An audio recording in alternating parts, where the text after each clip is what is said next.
All right, so you guys play Fix-It Felix and Sergeant Calhoun. Correct. Love those two characters. Thank now, you. tell me, what were the parallels that you guys saw? Were there certain qualities that you saw in those characters that you see in yourself? Yeah. Kinda. Yeah, kind of a lot. Fix-It Felix Jr., all he wants to do is be a good guy and make sure everybody's doing okay, and that's the Jack McBrayer story. And, I like nothing more than to boss people around and be violent. True. And kind of have that arrogance and not let you into the soft part of me. But that's definitely my alter ego for sure. Fear is a 4-letter word, ladies.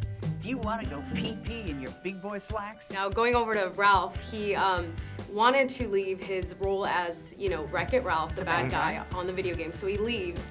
He apparently didn't have a job that he liked. Did you guys ever in your real life have a job you didn't like?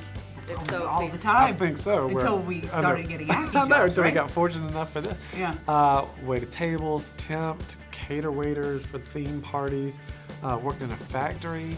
But the thing is, I always knew that these were the jobs I was doing until I got my dream job. Right. So it didn't wear me down too much. Right, where Ralph is feels confined and sentenced to his role and his job in this little society of being the bad guy, and he gets fed up with it and gets despondent enough that he jumps his game, goes to another game. Okay, now speaking of video games, I have to ask you guys, which is your favorite? I know it's hard to choose. From back in the day or just anytime? Retro, modern, whichever you want. I'd probably have to go retro because it holds a special place in your memory, but we had Burger Time, we had, I know it's so dumb, right? We had Qbert, and this is like Atari 2600, so the graphics were not high tech, but it was so fun and it was a novelty, and it was something we kept over at Grandma's house, so it was a treat. And I loved going to the arcade on report card day.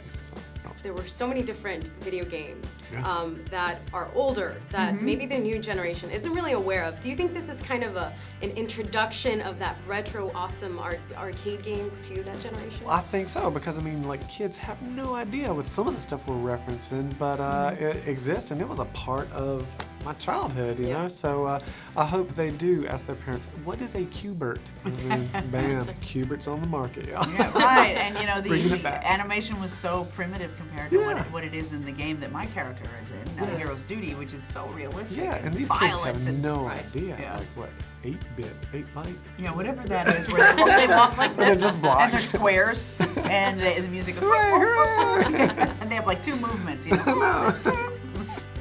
Those were the good old days. Now, one last question. If you guys could be a video game character, which one would you be and why?